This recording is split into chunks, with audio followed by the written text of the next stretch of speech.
Got 3 super rares. We pulled the Chase Spectre, 2 ID cards. We got 2 of the Giants. I think the only 2 Giants in the set. And we're down to our last booster.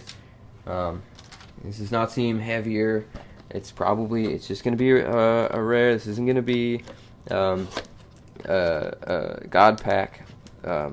Definitely not planning on pulling any of those. So if you stuck around to maybe see a God Pack, I'm sorry to disappoint you, but it is not. And I can guarantee that now because I see that it is just a clear... okay. Clear sleeve. Crazy Quilt. I saw him in the other brick. And Stargirl ID card. So that's a 3rd ID card. This is another common ID card. There's also Apprentice, the Wizard, Black Cat, and Mr. Nobody. And I don't think Mr. Nobody has mystical keyword, but that is a lot of mystical generics. No, Mr. Nobody has politician keyword.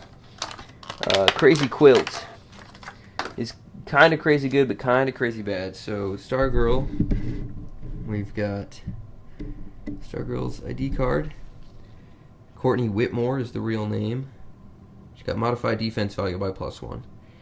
And that's not something that we generally see on ID cards that get used in Constructed or in the meta.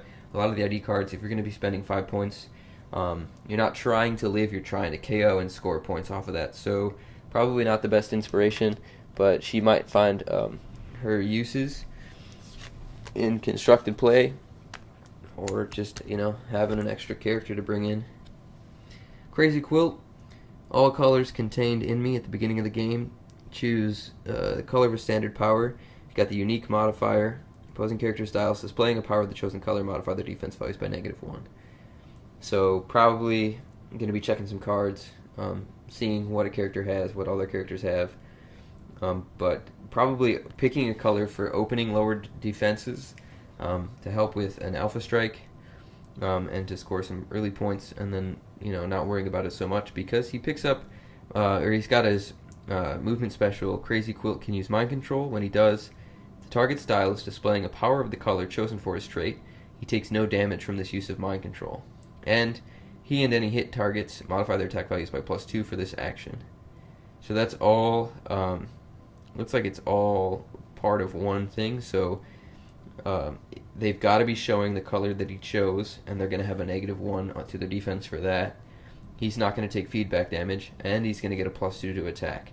So he gets a 3-point swing, which is an effective 12 attack, or an 11 against a minus attack. So you're looking at maybe like an 11 on an 18, or maybe an 11 on a 17 for this set. And there's no stopping his Mind Control in this set. Unfortunately, in Constructed, I think Nighthawk pretty much just stops him in his tracks. There's really no reason to spend 40 points of your build unless you're going for like a Rainbow Raider combo and you just want to get the negative perplexes. But Nighthawk, the Prime Nighthawk, is pretty much going to shut down his Mind Control bonus. So you're looking at maybe spending the points to get through and get the hit in on Nighthawk over anybody else. But for 40 points, I feel like trying to fight Nighthawk or fight a different team, I could spend those points more wisely.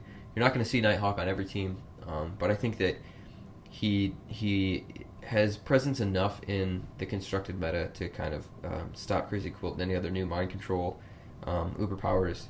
Like I think Mentos is really good. He gets a +2 or gives an action token.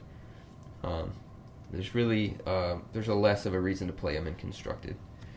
So that is the last booster for this brick, and all these figures. That's what I pulled. So we ended up pulling Alloy Super Rare, Batman Super Rare, Monsieur Mallah and the Brain Super Rare. Chase was the Spectre was the Chase. We got 3 ID cards in this brick: Stargirl, Flash, and Aquaman. And then the rares were Nightwing, which is great, Doc Magnus, which is also great, Batman and Superman, the shifting foci, Crazy Quilt, and Elastigirl, which I really like. So overall, very solid brick. Spectre definitely making this brick worthwhile.